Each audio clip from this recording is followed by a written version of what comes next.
Everyone, it's Emily here, and as you can tell by the title of the video, today I'm showing you what I eat in a day. Right now actually we are gonna make some brownies though, just for fun. I really love this recipe. I've been making it since lockdown last year and my friends love it, my family loves it, so I'm going to take you along and show you guys, and yeah, let's get baking.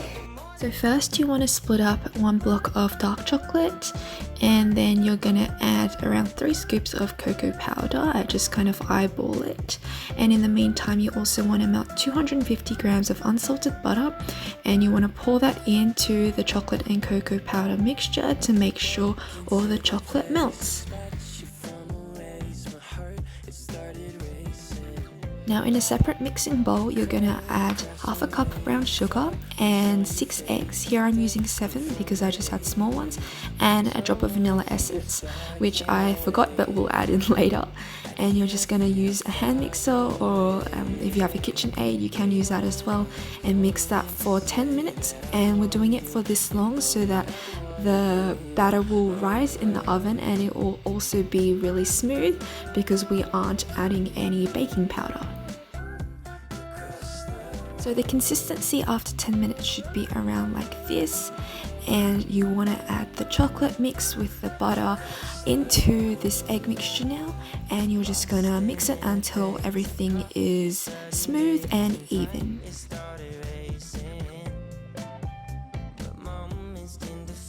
Now that that's done, you're gonna sieve 1 cup of flour into the batter, and you just want to fold it in evenly so that everything is mixed well with a spatula or a spoon. And it will become thicker, and the consistency should be like this. And after that you just want to pour it into a baking tray, and once that's done you're just going to put it in the oven. Make sure you do preheat it at 180 degrees, and we're just going to put it in for 40 minutes now. Alright, so while we're waiting for the brownies to bake, I thought it would be fitting to talk about why diets don't work, because I'm doing a food video, and also because it's the New Year, so some of you may have resolutions to lose weight or something along the lines of that. And just before I start, I want to make a disclaimer that everything I say is my own opinion and also what I've learned in health psychology. So what is a diet? A diet is the consumption of food that involves the exclusion of certain food groups, essentially narrowing the range of foods that you can eat to reduce your caloric intake, and with the goal of trying to lose weight.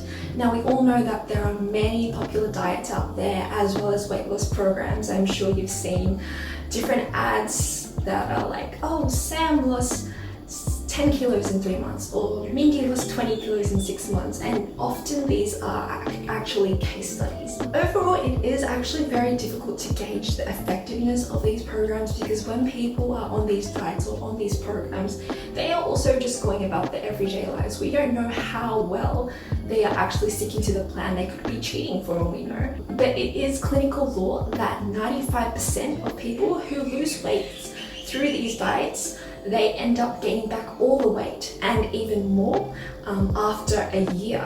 So do diets work? No. But why do diets fail? First of all, diets are very unrealistic to stick to in the long term. They are very restrictive, they make you feel deprived, they make you want certain cravings. And usually people fall into this pattern of what's called restrained eating or chronic dieting, which means they are intermittently successful at first, but then they fall into something that's called disinhibition or overindulging. So in restrained eating, you have a restricted intake of food followed by disinhibition. And this is also known as the what the hell effect, where you start to diet and then you find yourself breaking your diet, and now you're like, oh well, I've blown it, that's too bad. I'm just gonna keep indulging for now, and then I'll start back on my diet tomorrow. So as an example, in a study that was conducted, participants were put in a restrained eating group or an unrestrained eating group. Half of the participants were told that they were either going to start a diet tomorrow or they weren't. So what we have is an unrestrained diet group, an unrestrained no diet group, a restrained diet group, and a restrained no diet group. The participants then take part in a cookie taste test where they eat cookies and how much they eat is measured. What we see is that in the unrestrained group, whether they are going to be on a diet tomorrow or they're not, they eat around the same amount. They just eat as much as they want, but there's not really any difference between the two groups. But what we see in the restrained group, who is going to be on a diet tomorrow, they eat significantly more than any other group. They are indulging. They're trying to eat as much as they can because they know they're going to be on a diet tomorrow. So more often than not, when you are on a diet, you will find yourself spending most of your waking hours trying to use cognitive control to control your eating, which may result in a loss of sense of touch with your hunger and satiety. For example, it could take you more to feel hungry when you are hungry, and it could take you more to feel full when you are full. Another reason why diets fail is because of the unrealistic goals and expectations we set. And this comes under something called the false hope syndrome. Under this, you set unrealistic goals and you do achieve some initial success, however, that you then run into inevitable failure because you haven't reached the goal in terms of the amount of weight you wanted to lose, and also the speed, ease, and impact of it was not what you wanted it to be. This leads you to interpret that, oh, I didn't put enough effort into it, that's why I couldn't reach my goal. Or, oh, it was the wrong diet or the wrong program for me, so I'm just going to blame it on that.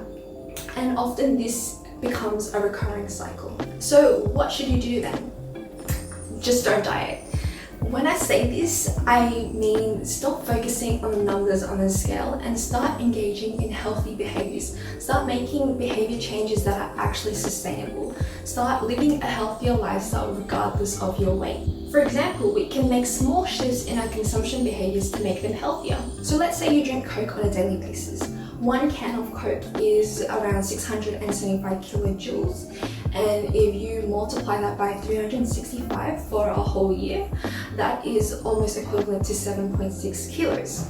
You can change this to make it equivalent to bubble tea if that's your thing that you drink. Therefore, if you cut Coke out of your diet, you won't see the drastic rapid weight loss that you initially wanted, but it isn't hard, you won't feel deprived, and you are still getting some health benefits. So simple things like this can help you get started, but as always, do what makes you feel good and eat what makes you feel good.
Dough out of the oven and it looks like this, and so now we are going to roll it out to make pizza.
is so good, Mom. Hả? Really nice. Vậy đó. Cái thịt đồ ạ. Hố crispy này mẹ ạ. Ừ, 这个你把你写的。